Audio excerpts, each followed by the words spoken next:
Good afternoon and welcome to Midday Moms. This is Dorothy Pilarski from CatholicMomsGroup.com, and just wanting to welcome all of you that are signing on and to give you a little bit of a chance to sign on. And while you're signing on, I'm going to just tell you a little bit about our ministry. We are faith partners with the Archdiocese of Toronto, and we are on a mission to revive motherhood as a vocation, and we do so primarily by helping parishes start Catholic moms groups.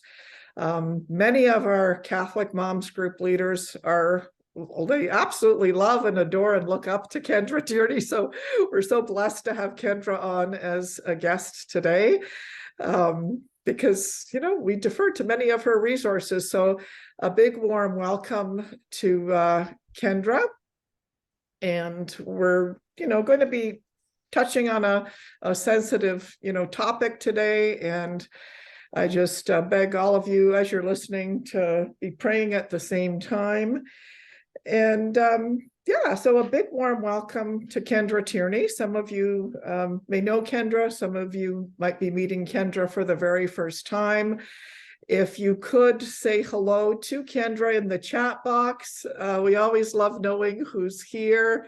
So in the chat box, hi Liz from one of the first mothers groups we started in our diocese. Hello Ann Chapetta from Schaumburg. If you want to say hello, you can do it in the chat box. Go ahead. Claude from Dubai. Hi Bettina from Toronto. So a big warm hello to all of you that are joining us. So Kendra is a recently widowed mother of 10, founder of Catholic All Year, author of 7 books, including the Catholic All Year Compendium, the Liturgical Living for Real Life. She is an inspiration to many, many, many Catholics across the world. And so a big, big warm welcome. Welcome, Kendra. Thank you very much. It's great to be here again. Yeah. So Kendra, can you just, I don't know where to begin, honestly, I guess the beginning at the beginning is probably important. Before we, I guess, broach the topic of, not being a very sad widow, can you maybe tell the moms that are here a little bit more about, the work that you do?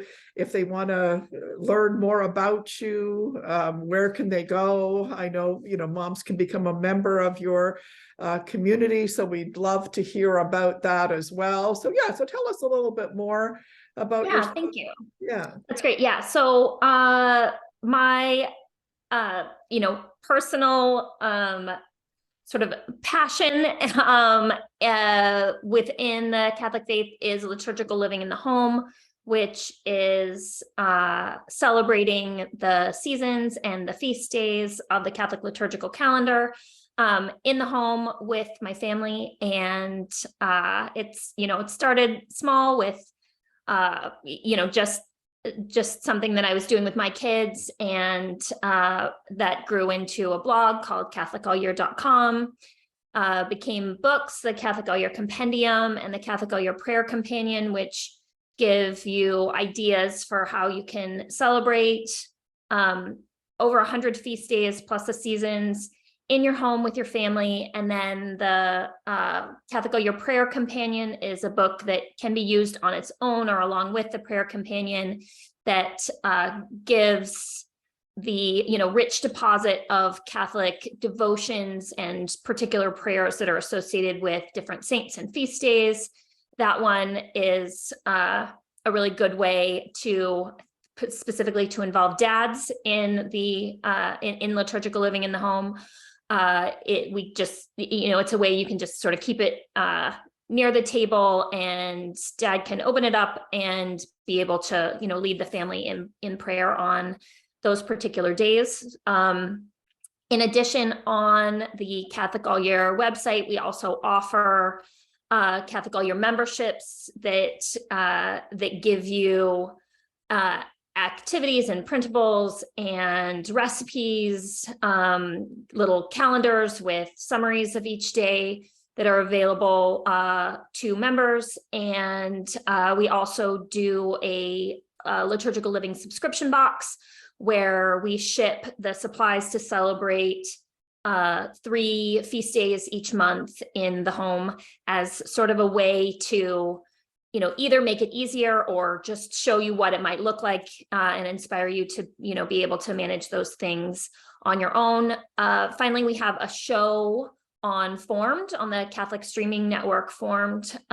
So there are 2 episodes up now, and the 3rd episode, which covers Fat Tuesday and sort of an introduction to Lent in the home, will be live on Formed any minute, could be today or tomorrow.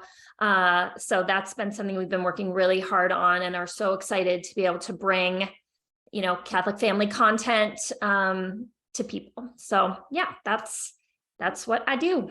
Yeah, so just a big congratulations. You know, your ministry, your work is prolific and touching millions of lives. So, you know, just congratulations on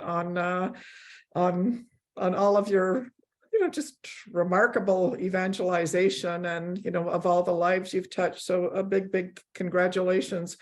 You know, many moms here were sort of saying, well, that they would like to, you know, express their condolences on the loss of your husband. And so just collectively, we want to send you a big group hug, just a very big group hug. I had the opportunity to just read a little bit about him, and he was just, you know, such a remarkable man, you know, a Harvard graduate, a Stanford graduate, a business owner, but most importantly, he's such a devoted father of 10. And I guess it struck me too, when I guess, you know, it kind of dawned on me that for 16 years, he was struggling with the cancer. And so for 16 years, your family lived in this tremendous amount of faith, right? Like moving forward and being a prolific family despite, you know, the diagnosis. Can you tell us a little bit about your journey as a widow, and just how do you not be a very sad widow? Like, I don't know where to begin, Kendra. I just want to thank you for being here. Yeah, I would say that I have gotten that question a lot. I got it at our help desk email just a couple days ago, and it's, you know, it's something that I think is particularly challenging to answer. I mean, I can explain, you know, what's working for me, but I would also say that my personal experience is not the same as everyone's, and it appears to me that, you know, my experience of widowhood so far is a bit of an outlier experience. It is mine, but I think that I certainly don't want anybody to look at, you know, at what I have accomplished, you know, that like the tasks that I have accomplished since becoming a widow in July, I think is more, it is just a virtue of kind of how God created me and what is comforting and distracting to me, and is certainly not intended to be an indictment of other people's experience of widowhood or a template for how everybody should behave. It's just, you know, what has happened to work for me. You know, people always come up and, you know, they tilt their head and they're like, you know, but how are you guys really? And and honestly, like it's a challenge. It's a challenge, you know, logistically and emotionally, but also we had a long time to prepare. We have a great support system, and you know, specifically having the big family, which I would say, you know, is more a function of just being bad at NFP and not liking it as much as any sort of great, testament to faith. But yeah, having a big family, I think counterintuitively perhaps has been such a blessing in this time, because I think what's hardest for me is,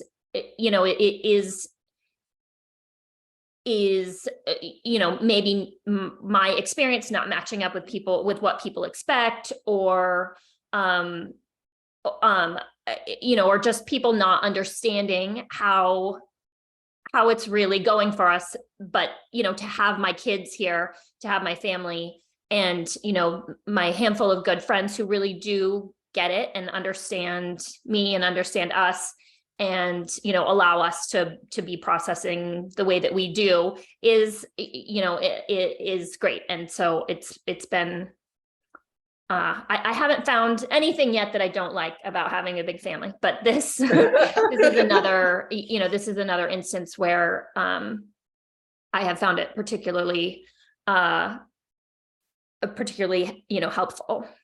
Yeah, so I guess to sort of backtrack to what you've said, I guess, there's been time to prepare, because if, one knows for a long period of time that, and we all kind of know inevitably that we're all going to die, but I guess a sort of a concrete, diagnosis is almost like helpful in a way. We found out that my mother had breast cancer and she had, maybe a year to live. So then you have that year, right? So you lived with uncertainty for 16 years. So that I would imagine would help in the journey of, preparing oneself, and then, being surrounded by all this love and these children that you have a duty towards as well, right? Yeah, and I can back up a little. And for people who aren't familiar with, with my blog and social media, and the sort of story of our journey, 16 years ago, my husband was diagnosed with melanoma in a tumor. In a melanoma tumor in a mole, and originating in a mole and on his back. I found out I was pregnant with my fourth, 2 days, I think, after he was diagnosed with cancer. He went through a course of treatment at that time, over a 2-year course of treatment that and surgery, and the hope and our belief at that time was that he was in remission. And so it was over 10 years or about 10 years that we believed that he did not have cancer anymore. But then 4 or 5 years ago, they discovered that the cancer was, I don't think it's appropriate to say back, but that it had been there the whole time. And then it had spread at that point further, and eventually was in his lungs and his brain. He had additional surgeries, but and started having seizures and lost some vision. But really, throughout this, very long cancer journey, he really had very little physical pain associated with it, which again, I know is not the experience of a lot of people. He had side effects for medications. He had to undergo surgeries and recover from those. He wasn't able to drive once he had that vision loss. And eventually it got to the point where he needed help with, fine motor tasks like buttoning and things. And then towards the very end, was not able to walk, but that was really just the last week or two of his life. And so Kendra, it's not often I'm speechless, right? And I'm sorry that maybe I wasn't, as familiar with the journey, and I really appreciate you sharing it. And I guess what makes, your family, you, your husband, your children, everything even more inspiring is, that despite all of this, this prolific movement forward to keep on having children, because you could have, for example, at the time, where you had your fourth children, the diagnosis come in, you could have, the family could have said, okay, we're done. We have enough. We've got enough on our plate. And so again, what a tremendous inspiration you are, just, your family, your husband, your children, to keep moving forward with life and having children, and just the beauty. And I know that's not what we're hearing, I'm sorry to say, but it's just very, very inspiring to hear. So what have been some of the things that you have, what wisdom have you gleaned? What encouragement or tips can you give to, I know one woman here has said that she's very recently lost her husband, and so I'd like to express my condolences to her in the chat here too as well. There's been so many comments here, I can't keep up with them all, but what might be some things that what has helped you? Yeah, so I would say that that intercessory prayer has been one that's been really, really, I think, foundational for us, that I know that a lot of people have been praying for us, all over the world and throughout our community and in our family. And I think that it's something that's important to remember, that sometimes when we're going through particularly difficult times, and we're going through, health or personal hardship or crisis, it can be difficult to find the time to spend in prayer, even though we know that we should. It can be difficult to find sort of that emotional quiet and peace that that we long for in a time of prayer. And so it can be that our prayer ends up short, and and that doesn't mean it's not worthwhile or faithful, but in those times, having other people praying for us, being willing to ask for prayers, and knowing that other people are praying for us, I think just creates, I don't know, in my family, I really genuinely felt like it was intercessory prayer was creating this sort of shield for us that kept despair away, because that's really where things can fall apart for people going through crisis, is when you slip into despair. And I think that we have been able to go through this without slipping into despair. And I think that and maintaining faith and hope throughout. And I think that intercessory prayer has been a really, really important part of that. And then the other part was this sort of technique I sort of accidentally stumbled upon on the day of Jim's first diagnosis. And I have a whole talk on this that I gave at the Fiat conference, and that's available on my YouTube channel if anybody wants to see the extended version of it. But on the day that Jim first got diagnosed, my oldest son's preschool teacher, I mentioned it to her, and she said, "Wow, you must be really worried."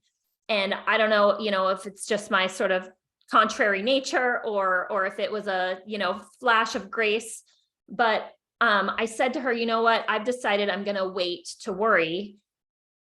And that really has been something that has marked this whole journey for me personally, is deciding to wait to worry. Because in that moment, again, Jim was having no symptoms. He was fine. It was just a super weird looking mole that we got looked at, and it turned out to be something. So in that moment, we were okay. I didn't need to worry. it was not accurate that I must be really worried. I didn't need to be really worried at that moment, because on that day, in that moment, I was okay and our family was okay. And I found that that was the case through the 2 years of, and the difficult, side effects of the medications that Jim went through for that 2-year course of treatment. And then, seeming that it was in remission. And then when it came back again, and now we had a bigger family, and, but again, on any particular day, I was able to continue to wait to worry. And I didn't feel like I was in a place where I could promise I was never going to worry. But I was able to, each one day at a time, say, all right, no, today I can wait to worry. And that was the case through surgeries. That was the case through, through Jim's very last days, that we, despite the thing that I was waiting to worry about, like actually happening, in each moment, there were consolations, there was help, there was strength to be had from places. Over Jim's last, he was working right up until I finally convinced him to not take this meeting that he was supposed to take on Thursday before he died on Saturday.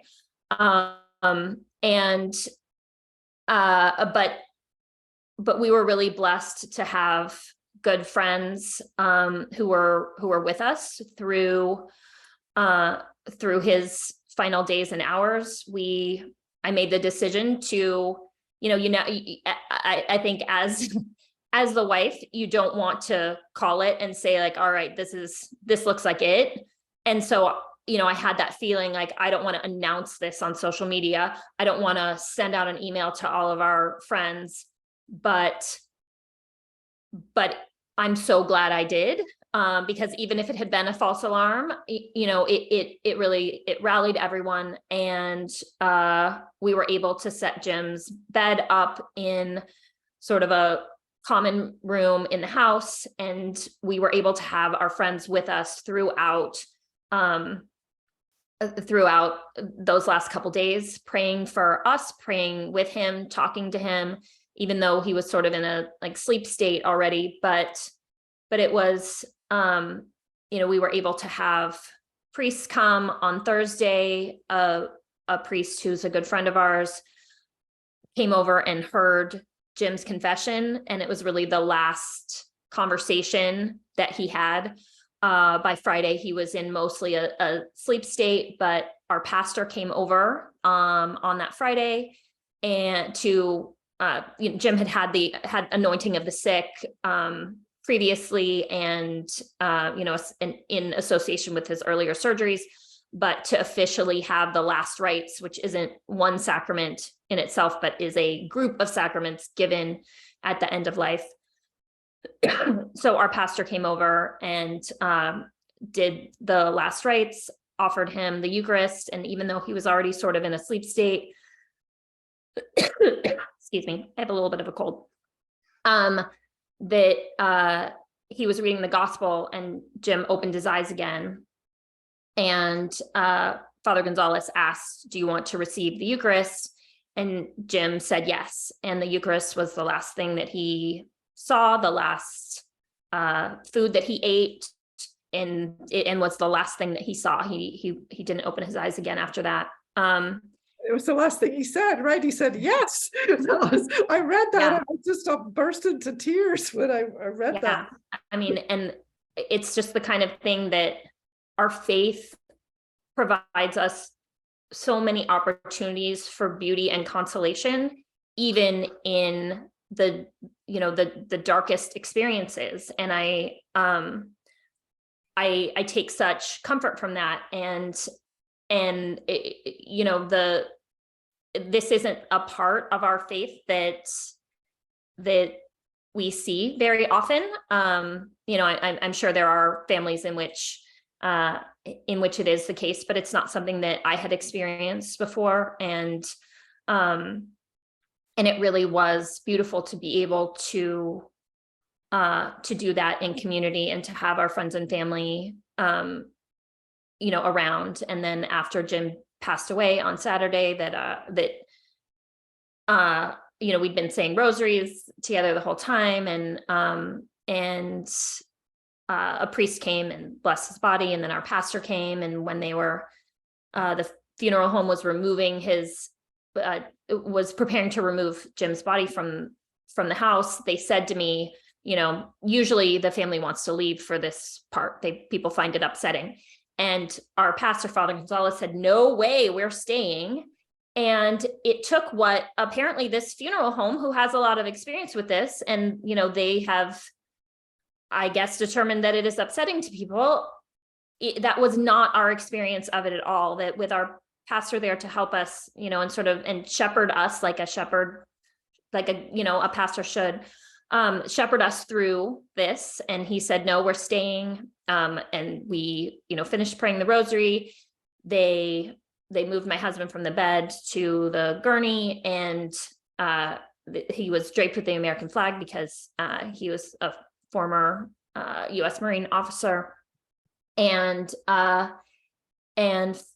Father led us in singing the Salve Regina, which my kids go to a beautiful classical Catholic, my older kids go to a beautiful classical Catholic school and are very good at singing.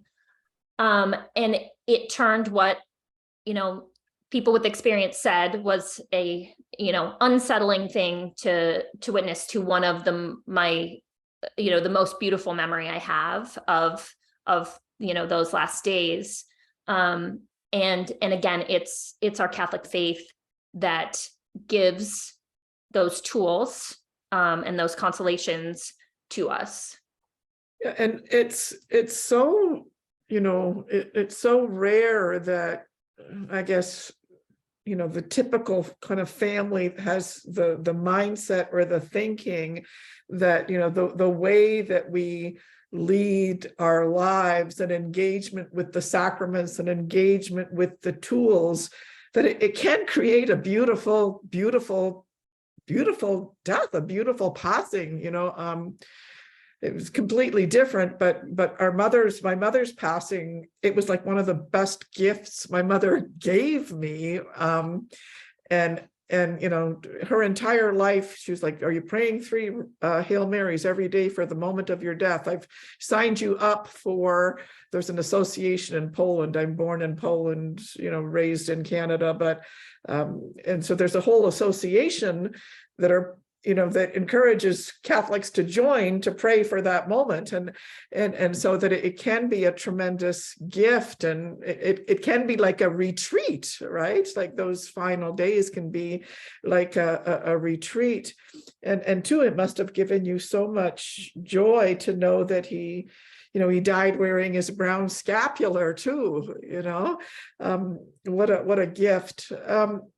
Now, well, and I'll jump in there really quickly to say, yeah, and that this praying for a happy death is definitely, it is a very long-standing Catholic tradition that a lot of people don't know about anymore. The patron saint of a happy death is Saint Joseph, because tradition tells us that he died in the company of Mary and Jesus, which you couldn't get any better than that at some time before Jesus's public ministry began. So there's a great tradition of praying to Saint Joseph for a happy death. There are prayers that I include in the Catholic All Year Prayer Companion that are specifically for, you know, praying for a happy death as an eventuality, and then specific prayers that are meant to be said after death,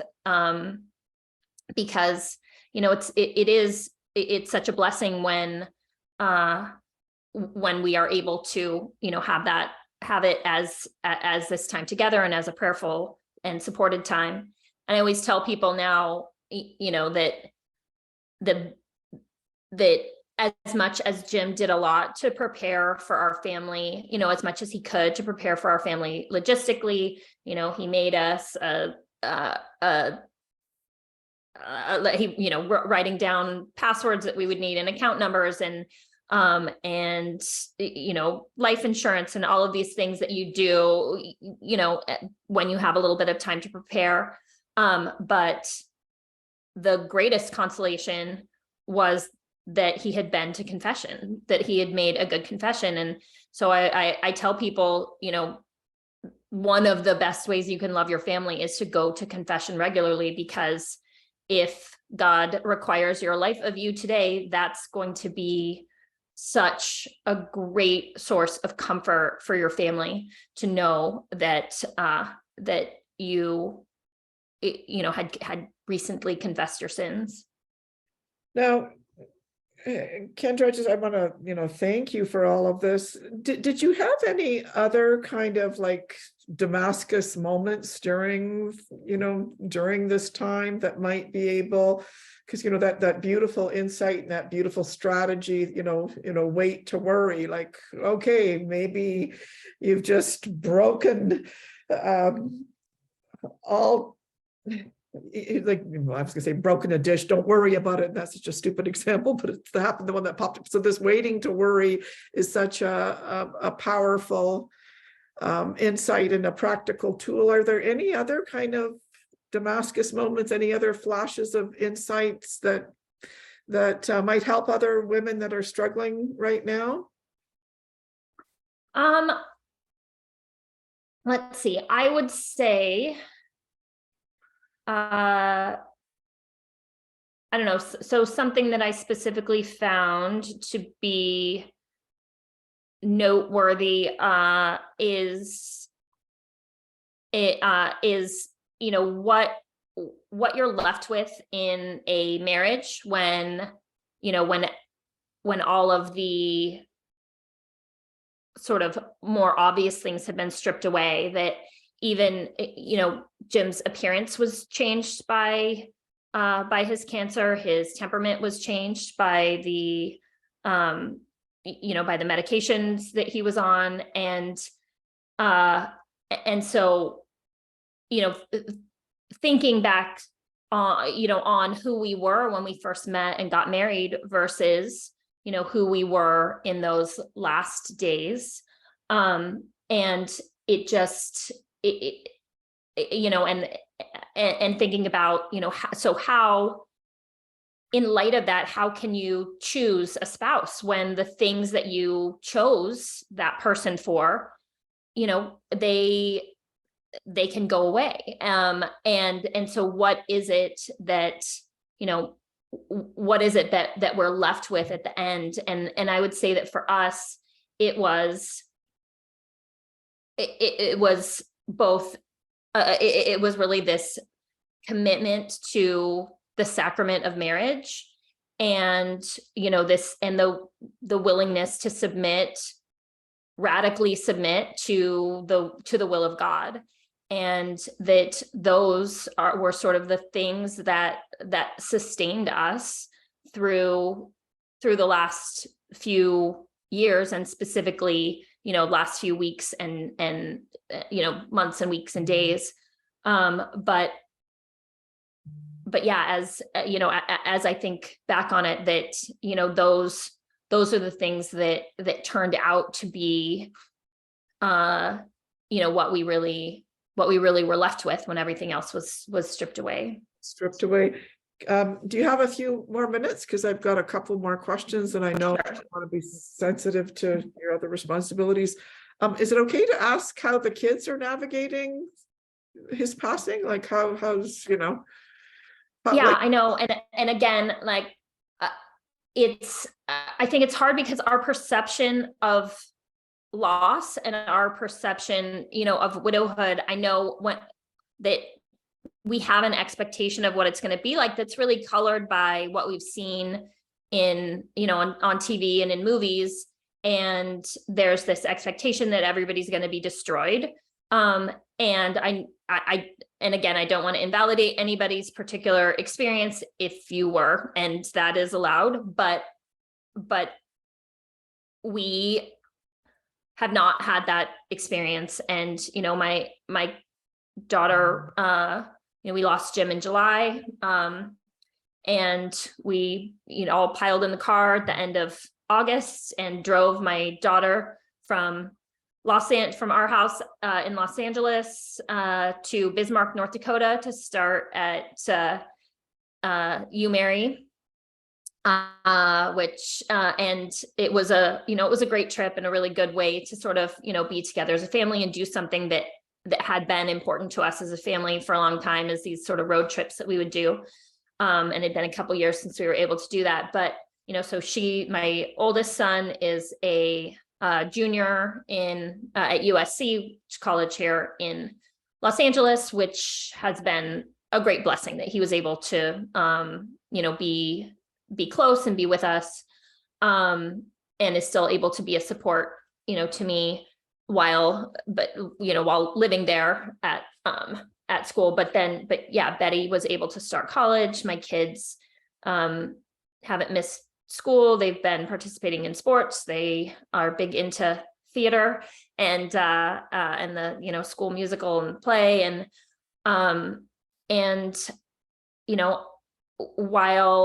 while it's important that we don't presume, as Catholics, we don't, I always really appreciate that our pastor doesn't, he likes to point out that he doesn't canonize anyone at their funeral masses.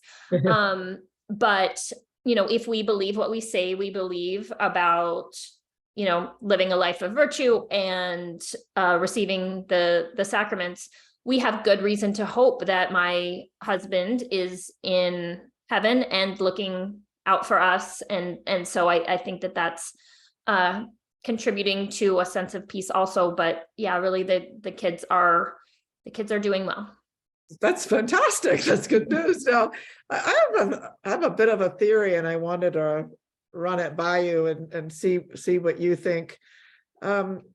You caught my attention when you said that, you didn't flip into, despair, that one could flip this way or the other way. And I have a little bit of a theory, and I don't know if it's correct by all means, but I think that some women sometimes view despair as a virtue, right? So it's kind of like, I better be despaired.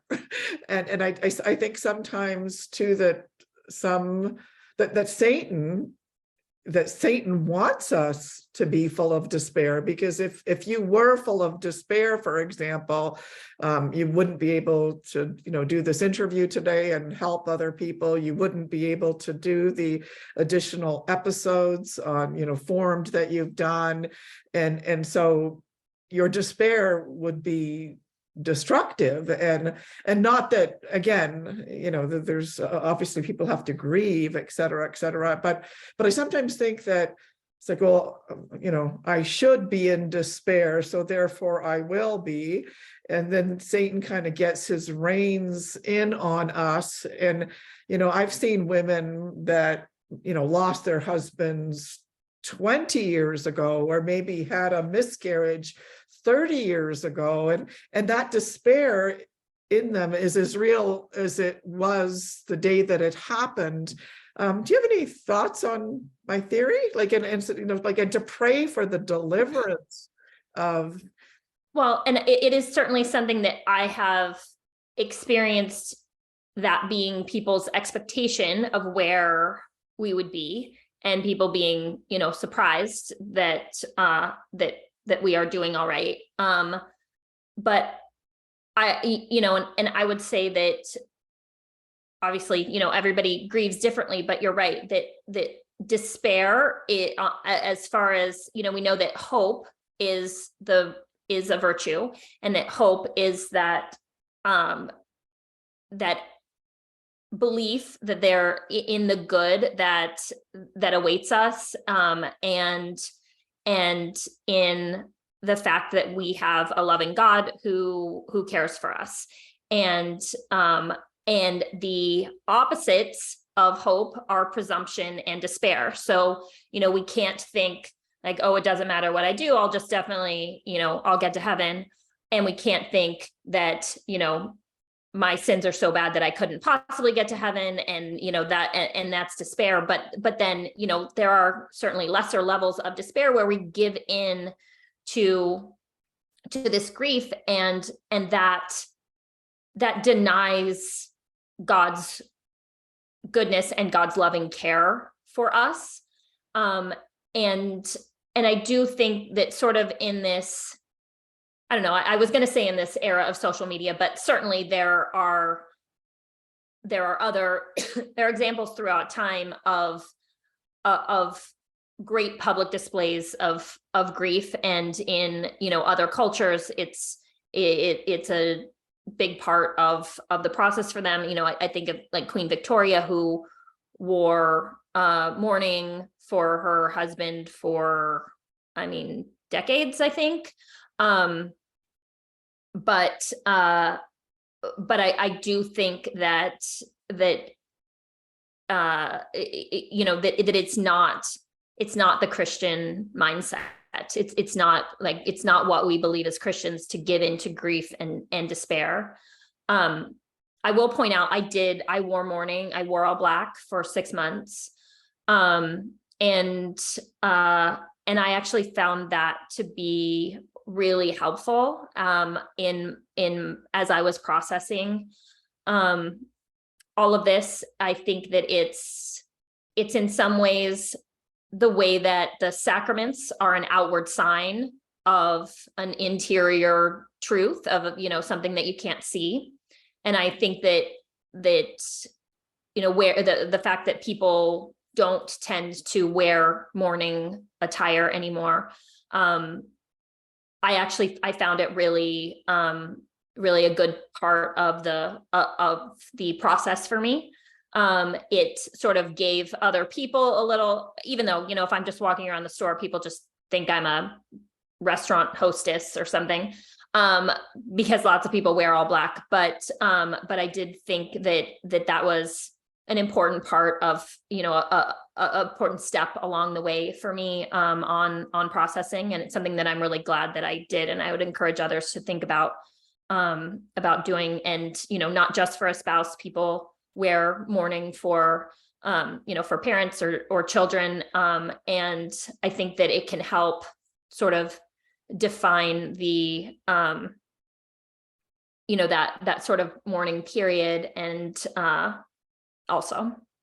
Yeah, and I also, I guess I want to reach out to women who might be experiencing despair, and apologize. My intention isn't to offend anyone, because I know, for example, when my father passed away, you know, I suffered depression. I hit rock bottom. He died suddenly in Poland on holidays, and I had scolded him before he left, and I was in my you know, very early 20s in a defiant kind of stage. And so, you know, so that experience of grief and mourning, you know, I had to go on antidepressants. And so, like, when I contrast, you know, my father's passing to, you know, my mother's passing, that everyone's going to have a different journey. And it wasn't my intent to say that all despair is, you know, of Satan, but like anyway, I wanted to make that clear, because it depends on who passed away, when they passed away, what the circumstances were. If it was a shock, it depends, I think, too, on your state of grace. Like if you know, if in your life you've been perhaps away from the faith, and then there's a sudden death, well, the death could be a gift, right? Because it could bring you back to your faith. Well, and I will say that, you know, who our model for this is Mary. I think we can see her in my, there she is, right? The Stabat Mater. And that's something that I took a lot of comfort in also, and, you know, was my goal over those last, over those last few days, is to be that standing mother of to weep, to grieve, but to not collapse. And that's the example that Mary gives us, is a grief that is real and intense, but that doesn't defeat us. And I think that, you know, Our Lady of Sorrows, and that you know, that tradition of the Stabat Mater, of the standing mother, I think, was something that was powerful for me. So, and thank you for that. I'm going to be really selfish and ask you one last question. Is that okay? Okay. Okay, because I know I'm going beyond my time, so I have a good amount of healthy guilt here, but I can't resist. I just want to shout out to Kaylee Benezes, who's commented here. Kendra, thank you for sharing the gifts that the Lord has given you with us, your family experiences, your writings, your organization. The Holy Spirit has helped spread spiritual flowers to grow all over the world. And Kaylee's one of our new Mothers Group leaders. And so I always like to give a shout out to our new leaders who have said, okay, I'm going to make an impact at my parish. I'm going to start a Catholic Moms Group.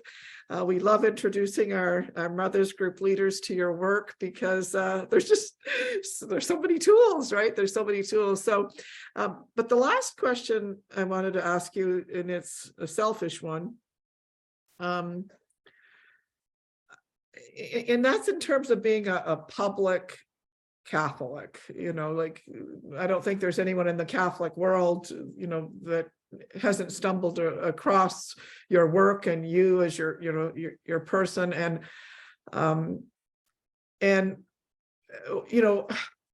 like, there's a couple of questions in that. I know personally, I've struggled with being a public Catholic, because I kind of think, I feel guilty about it, because I kind of think, well, Mother Mary, she was hidden, she was meek, she said very little in the Bible. And look at you, Pilarski, you can't stop talking, you're out there all the time. And I always have this interior struggle about not being hidden and not being meek, and so you've been a great solace to me, and you're like a huge other caliber of I can't hold a candle next to all that you've accomplished. So your thoughts on being a public Catholic, right? Like, it's not easy. Well, I would say that, one, please pray for Catholics who are in the public eye. I especially priests. I think that Satan rejoices so much over the fallen public Catholics. So please keep me and them and you in their prayers. And then the second thing to add to that is, one of the beautiful things about living the liturgical year in the home has been, the way that we can get to know all these different saints and see how different they are from one another. And it's just become so apparent that there's no one way to be holy. There's no one way to get to heaven, and that God asks different things from us. And we all, have we're given the choice to give our fiat, our yes, to what God is asking from us. And, it was early on, as a mom in my family life, I felt like, that this is what God was asking of me to start. And Catholic All Year started out as a mommy blog, and it was just a way to give people a glimpse at the way that one family is attempting to live an authentically Catholic life. And, what God is calling me to is certainly not what God is calling everyone to. And it's a question of, are we willing to say yes to what God is asking from us? And so, what we want is to be able to determine what that is for us, and not to look at somebody else and say, like, that does not seem right for me. Like, if it doesn't seem right for you, that is probably not what God is asking from you. And so, just the way that it has worked out in my life, where, I just had this personal joy in something that I found to be really, really helpful in, myself growing in faith and in understanding of Catholic doctrine, and that it was helpful to my family, and it was helpful to our community, and wanting, feeling that pull that, maybe God is asking me to share this with more people. And then, I think that, Father, I'm trying to remember, Stephen Spencer, can't remember his name, but he says, he says that the prayer is bless it or block it. You tell God, all right, like, I think this is what you want me to do. I'm going to give it a go, but please, bless it or block it. And, and by that, by that criteria, my blog grew really quickly. I had a very easy time getting books published, and, Formed reached out to me about, like, hey, we want to do something with you. And I realized, oh, wow, this is actually good timing for me. And all of that, all of this is something that just started out as, all right, I'm going to be willing to, to put my family on the internet and show people what this looks like in our home, is now, a way that I can provide for my family as the breadwinner, and still be able to homeschool my little kids. And, everything that we do, my work making this TV show is with my kids around me, which is, what I particularly want. And so it's just been this beautiful way that God has worked through, through my life. And so I think that it's not a question of, identifying somebody else and saying, like, how can I be more like that person? It's identifying, like, what God is calling you specifically, and to say as big a yes as you see that other person has said. Well, thank you for being an inspiration to, so many. And I know that, the veil between us here living on earth and our loved ones in heaven is very thin, and our ministry, CatholicMomsGroup.com, it experienced sort of radical growth after my mother passed away. Like, it was just amazing. It was like, Mom, what are you doing from up there, right? And so I'm sure that you will be, experiencing the joy and the power of Jim's intercessory prayers before the throne of God. So someone here comments, Kendra's experience makes me realize that living the liturgical year and integrating the Catholic faith into our life is a real concrete way, is one of the best ways to prepare our children and ourselves for whatever hard things might come.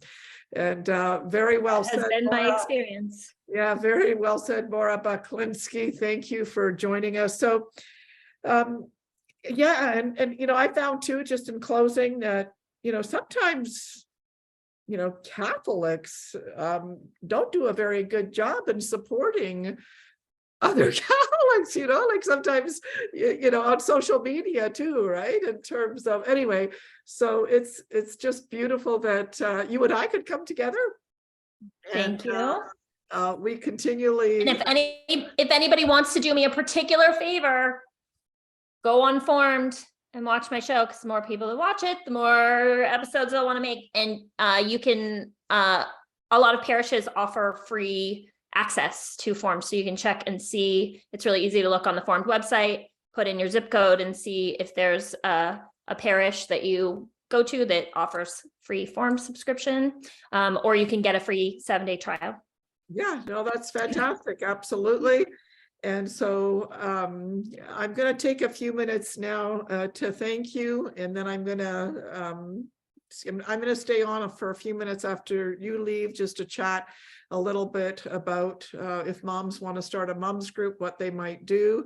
But on the behalf of all of us, we would like to thank you, Kendra, for your time today, and thank you for all of your hard work. You're a remarkable wife, mother, and friend that has inspired, thousands and thousands all over the world. So thank you for your time today. We very much appreciate your time. And I'm going to ask any mom that feels called today, this evening, to please pray a rosary for Kendra, for her family. And we'll be praying for you. We love you. And thank you very, very, very much for your time. Thank you, Kendra. Thanks. Thank you so much. Okay, bye now. And so for any of you here that might be interested in starting a Catholic Moms group, I just wanted to show you very, very quickly that we do have a remarkable,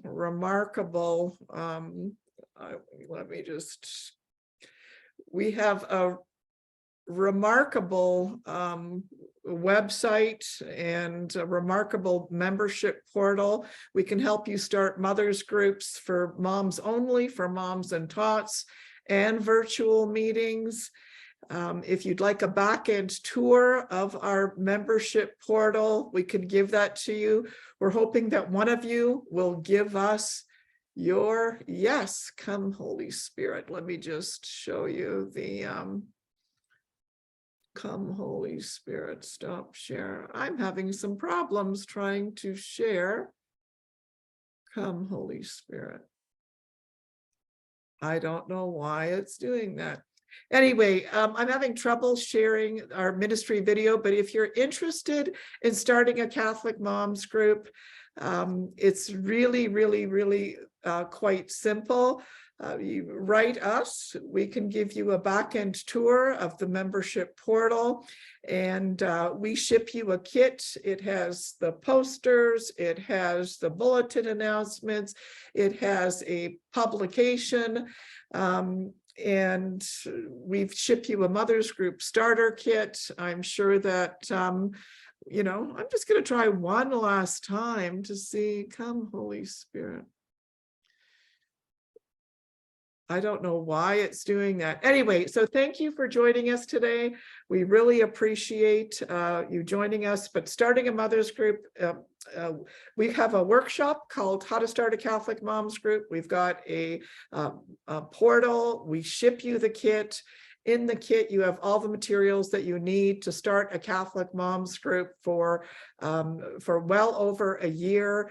We've helped start mothers groups in the North Pole, in Minnesota, in Iowa, in Colorado, across the Archdiocese of Toronto, Peterborough, and we're here to help you too. So anyway, thank you for joining us today, and thank you for your time, and please pray for Kendra, please pray for me, and please pray for the ministry. Mwah, mwah, mwah, mwah. Thank you. Bye now.